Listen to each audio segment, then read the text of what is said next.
एक शहर था जहां सब कुछ बिल्कुल नॉर्मल था। लोग काम पर जाते, बच्चे स्कूल जाते और रात को शहर रोशनियों से जगमग करता।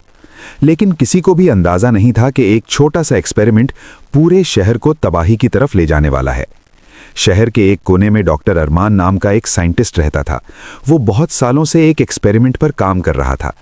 उसका मकसद था ऐसा इंजेक्शन बनाना जो इंसानों की ताकत, स्पीड और स्टैमिना को बहुत ज्यादा बढ़ा दे। वो चाहता था कि सोल्जर्स और पुलिस ज्यादा पावरफुल हो जाएं ताकि दुनिया महफूज बन सके। एक रात उसने सोचा कि अब एक्सपेरिमेंट टेस्ट करना चाहिए, लेकिन किसी इंसान पर टेस्ट करना खतरनाक था। इसलिए उसने अपने प्यारे डॉग रॉकी पर इंजेक्शन लगाने का फैसला किया। इंजेक्शन लगाने के कुछ ही मिनट्स बाद रॉकी अजीब तरह से रिएक्ट करने लगा। उसकी आंखें लाल हो गईं, सांस तेज हो गई और उसका जिस्म कांपने लगा। फिर अचानक वो बहुत ही खतरनाक और एग्रेसिव हो गया। वो हर चीज को काटने की कोशिश कर रहा था।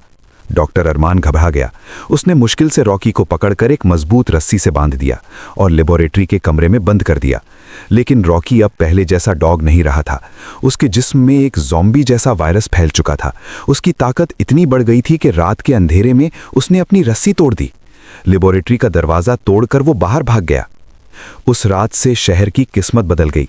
रॉकी ने गलियों में भागना शुरू किया और जो भी इंसान उसके सामने आता उसे काट लेता। जिनको वो काटता उनमें भी वही वायरस फैल जाता। कुछ घंटों में ही लोग अजीब तरह से बिहेव करने लगे। उनकी आंखें फीकी हो गईं, जिस्म धीरे धीरे सड़ने लगा और उनकी भूख सिर्फ एक चीज के लिए रह गई, इंसानी गोश्त। इस तरह ज़ॉम्बीज़ का सिलसिला शुरू हो गया। कुछ ही दिनों में पूरा शहर तबाह हो गया। रोड पर चिल्लाते हुए ज़ॉम्बीज़ घूमते रहते, घर टूट चुके थे और गाड़ियां सड़कों पर छोड़ी हुई थीं। जो लोग बच गए थे उन्होंने अपनी सर्वाइवल के लिए बहुत मेहनत की। कुछ फैमिलीज़ ने अपने घर मजबूती से बंद कर लिए, दरवाज़ों पर लकड़ियां और लोहे की चेन्स लगा दी।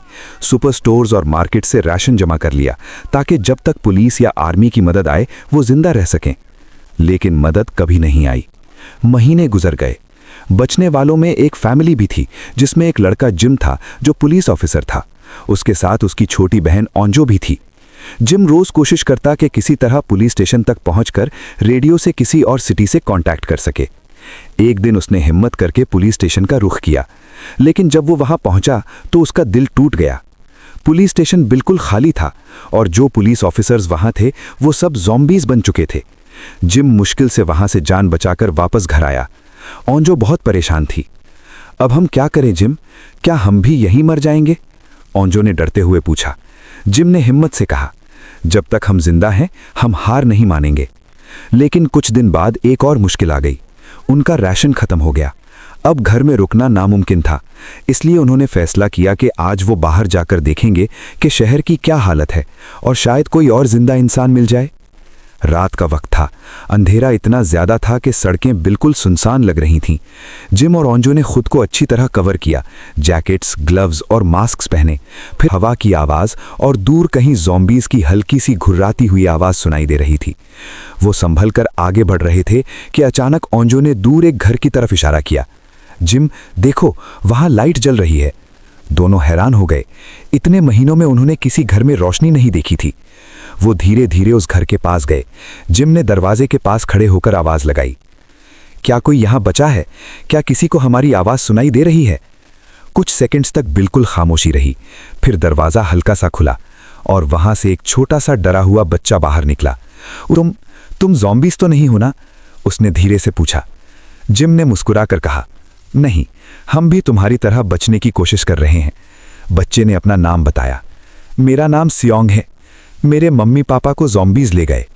ओंजो की आंखों में आंसू आ गए। अब वो 3 हो चुके थे, लेकिन उन्हें पता नहीं था कि असली खतरा अभी बाकी था, क्योंकि शहर के किसी अंधेरे कोने में वो पहला इन्फेक्टेड डॉग रॉकी अब भी जिंदा था और उसका वायरस अब और भी ज्यादा खतरनाक हो चुका था और ज़ॉम्बी एपोकलिप्स का दूसरा फेज शुरू होने वाला था। To be continued.